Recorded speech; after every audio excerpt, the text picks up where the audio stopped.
ലൈംഗികാരോപണ പരാതിയിൽ നടൻ സിദ്ദീഖിനെതിരെ നിർണായക തെളിവ്. സിദ്ദീഖും പരാതിക്കാരിയായ യുവനടിയും തിരുവനന്തപുരത്തെ മസ്കറ്റ് ഹോട്ടലിൽ ഉണ്ടായിരുന്നതിന് തെളിവ് അന്വേഷണ സംഘത്തിന് കിട്ടി. ജയസൂര്യക്കെതിരായ പരാതിയിൽ പൊതുഭരണ വകുപ്പിനോട് അന്വേഷണ സംഘം വിവരങ്ങൾ തേടിയിട്ടുണ്ട്. സംവിധായകൻ ബാലചന്ദ്രമേനോന്റെ മൊഴി രേഖപ്പെടുത്തും. അജീഷ് ജയകുമാർ വിവരങ്ങളുമായി തിരുവനന്തപുരത്ത് നിന്ന് ചേരുന്നുണ്ട്. അജീഷ്, ഈ സിദ്ദീഖിന്റെ കാര്യത്തിലാണെങ്കിൽ മസ്കറ്റ് ഹോട്ടലിൽ നിന്ന് രജിസ്റ്റർ ഉൾപ്പെടെയുള്ള വിവരങ്ങൾ ശേഖരിക്കുന്നു. ജയസൂര്യയുടെ കാര്യത്തിലാണെങ്കിൽ സെക്രട്ടേറിയറ്റിൽ നിന്ന് വിവരങ്ങൾ ശേഖരിക്കാനുള്ള ശ്രമം അന്വേഷണ സംഘത്തിന്റെ ഭാഗത്തുനിന്നുണ്ടാവുന്നു. രഞ്ജിത്തിന്റെ പരാതിയിൽ മൊഴിയെടുക്കുന്നതുമായി ബന്ധപ്പെട്ടുള്ള നീക്കങ്ങളൊക്കെ ഊർജിതമാക്കുന്നു.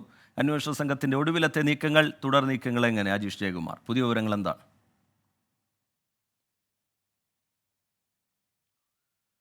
അജീഷ് ജയകുമാറിലേക്ക് അല്പസമയത്തിനകം തന്നെ എത്താം. ലൈംഗികാരോപണ പരാതിയിൽ നടൻ സിദ്ദീഖിനെതിരെ നിർണായക തെളിവ്. സിദ്ദീഖും പരാതിക്കാരിയായ യുവനടിയും തിരുവനന്തപുരത്തെ മസ്കറ്റ് ഹോട്ടലിൽ ഉണ്ടായിരുന്നതിന് തെളിവ് അന്വേഷണ സംഘത്തിന് കിട്ടിയിട്ടുണ്ട്. രജിസ്റ്റർ വിവരങ്ങളടക്കം ഈ പരാതിക്കാരി പറഞ്ഞ ദിവസം പരാതിക്കാരി ആ ഹോട്ടലിൽ എത്തിയിരുന്നു എന്നുള്ളത് സ്ഥിരീകരിക്കുന്ന തരത്തിലുള്ള വിവരങ്ങളടക്കം അന്വേഷണ സംഘം ഇതിനോടകം ശേഖരിച്ചു കഴിഞ്ഞിട്ടുണ്ട്. അജീഷ് ജയകുമാർ ചേരുന്നുണ്ട് വിവരങ്ങളുമായി. അജീഷ്, അന്വേഷണ സംഘത്തിന്റെ പുതിയ നീക്കങ്ങൾ എങ്ങനെ? അജീഷ്, റീജിത്ത്, ഈ സിനിമയിൽ വേഷം വാഗ്ദാനം ചെയ്ത് യുവനടിയെ പീഡിപ്പിച്ചെന്ന കേസിലാണ് നടൻ സിദ്ദിഖിനെതിരെ കേസെടുത്തിട്ടുള്ളത്. മ്യൂസിയം പോലീസ് സ്റ്റേഷനായിരുന്നു ബലാത്സംഗ കുറ്റമടക്കം ചുമത്തി കേസെടുത്തത്. ഇതിന്റെ അടിസ്ഥാനത്തിലാണ് 2016 സിദ്ദിഖ് പീഡിപ്പിച്ചെന്ന യുവനടി മൊഴി നൽകിയ മസ്കറ്റ് ഹോട്ടലിൽ ഇന്ന് പോലീസ് പരിശോധന നടത്തിയത്. ഈ പരിശോധനയിലാണ് നിർണായക വിവരങ്ങൾ പോലീസിന് കിട്ടിയത്. അതായത് ഈ യുവനടി 2016 ജനുവരി 28-ന് ഈ 3 ദിവസങ്ങളിൽ സിദ്ദിഖ് ഈ ഹോട്ടലിൽ താമസിച്ചിരുന്നു. ഇതിൽ 28-ാം തീയതിയാണ് യുവതി അവിടെ എത്തിയതെന്ന് പറയുന്നു.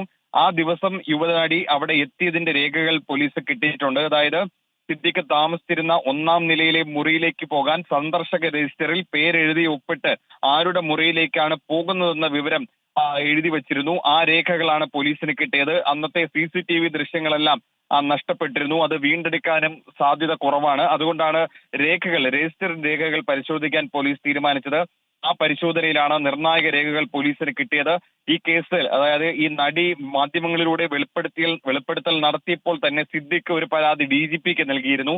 ആ പരാതിയിൽ സിദ്ദിഖ് പറയുന്നത് നീള തിയേറ്ററിൽ ഒരു പ്രിവ്യൂ ഷോയിൽ വെച്ച് ഈ യുവനടിയെ കണ്ടിരുന്നു. അന്ന് മാതാപിതാക്കൾക്കൊപ്പമാണ് യുവനടിയെ കണ്ടത്. അതിനപ്പുറം ഒരു സംഭാഷണവും നടന്നിട്ടില്ല എന്നായിരുന്നു സിദ്ദിഖ് ഈ പരാതിയിൽ ആരോപിക്കുന്നത്. പക്ഷേ അത് നുണയാണെന്നാണ് ഇപ്പോൾ തെളിയുന്നത്. അതിനുശേഷം ഈ നടി പറഞ്ഞത്, ഈ നിലയിലെ പ്രിവ്യൂ ഷോയ്ക്ക് ശേഷം സിദ്ദിഖ് ഒരു സിനിമയുടെ ഡിസ്കഷനുമായി ബന്ധപ്പെട്ട് തന്നെ മസ്കറ്റ് ഹോട്ടലിലേക്ക് വിളിച്ചുവെന്നും താൻ പോയി എന്നും അവിടെ വെച്ച് പീഡിപ്പിച്ചെന്നുമാണ്.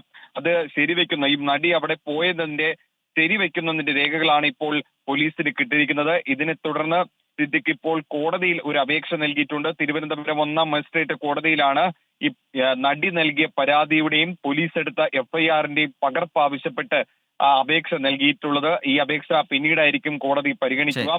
എന്തായാലും ചടുലമായ നീക്കമാണ് പോലീസ് നടത്തിയിരിക്കുന്നത്. ഉടനടി തന്നെ സിദ്ദിഖിനെയും ചോദ്യം ചെയ്യാനുള്ള സാധ്യത കൂടുതലാണ്.